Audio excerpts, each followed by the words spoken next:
Assalamualaikum warahmatullahi wabarakatuh. Video kali ini saya akan membahas terkait masalah terkena atau menjadi korban penipuan di aplikasi pinjaman online. Contohnya yang akan kita bahas adalah EasyCash. Nah, ini ada dari Kak Jailani Gojel ya.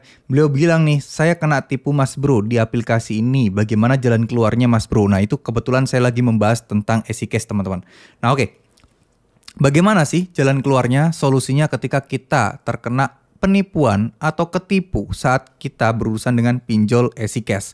Nah, ini mungkin bukan EasyCash-nya yang nipu, tapi ya kita ketipu disuruh pinjam di EasyCash, tapi uangnya nggak masuk ke rekening kita, ditilep sama mereka. Nah, ini berbagai macam modus sudah ada.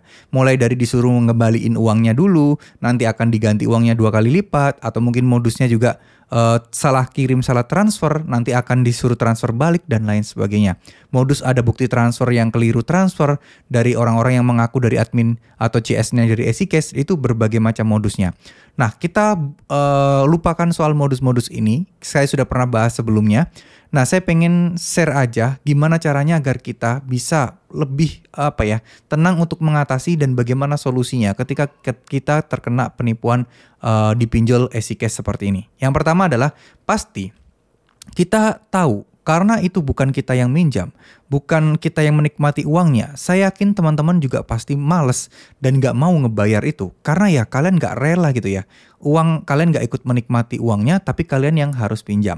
Sayangnya dari sisi EasyCash itu tidak peduli dan tidak memandangnya.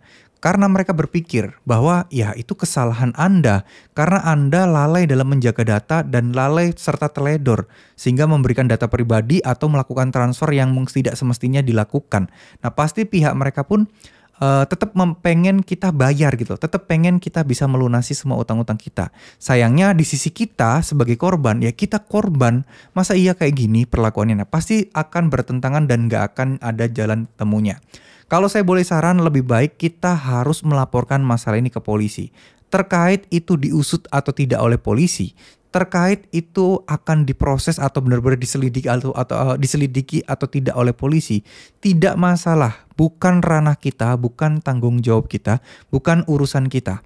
Yang penting yang harus kita lakukan adalah melaporkan kejadian ini ke kantor polisi. Minimal kita harus minta bukti lapor. Ya, melaporkan bahwa kita sebagai korban ada penipuan yang menipu itu nomornya sekian dan atau mungkin dari aplikasi cash kita nggak pinjam, nggak ada rekening yang masuk ke kita atau kita dianggap minjam. Lu ungkapkan semua ke polisi, minta tolong ke Pak polisinya untuk dibikinkan surat bukti lapor. Nah, surat bukti lapor inilah yang teman-teman pegang. Dimana ketika ada penagihan-penagihan, teman-teman fotokopiin aja itu, kasih ke DC-nya, atau kirim email aja, scan ke customer service atau tim bagian penagihan mereka. Ya, jujur, ini tidak akan seketika membereskan semua masalah kalian, enggak. Tapi ini akan masuk data EasyCash. EasyCash akan mendata, kalian si A, si B, si C ini kena tipu nih, korban penipuan. Ada utang sekian yang belum dibayar.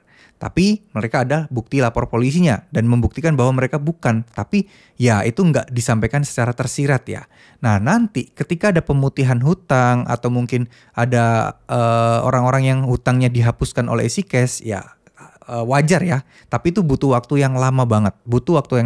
Dan orang-orang yang menjadi korban penipuan kayak gini, ini biasanya diprioritaskan untuk dilunaskan hutangnya.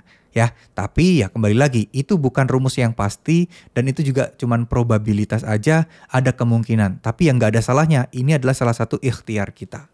Ya, kalau kalian nggak ikhlas bayar, ya nggak usah dibayar dulu. Jujur saya sendiri pun kalau misalnya jadi teman-teman kalau saya menjadi korban penipuan, saya juga tidak akan ikhlas kalau uang saya dipakai gitu loh. Kalau uang saya digunakan, kita ditipu, kita yang utang atas nama kita yang suruh bayar tapi uangnya bukan kita terima. Nah, itu juga saya tidak rela ya. Oleh karena itu ya perasaan seperti kalian gelisah dan lain sebagainya, ayo coba dibangkitkan, yakinkan diri teman-teman untuk bisa terus bangkit dan gak gampang takut terkait masalah persoalan seperti ini ya. Karena di luar sana kasihan banget ada bapak-bapak yang mungkin agak gaptek gitu ya.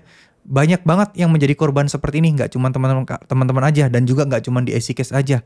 Ada juga yang dari Akulaku, Kredivo dan lain sebagainya. Kena tipu bang, katanya tukar poin Kredivo, nambah limit dan lain sebagainya. Tapi ternyata limit saya dikuras habis dipakai transaksi. Itu banyak teman-teman, banyak banget.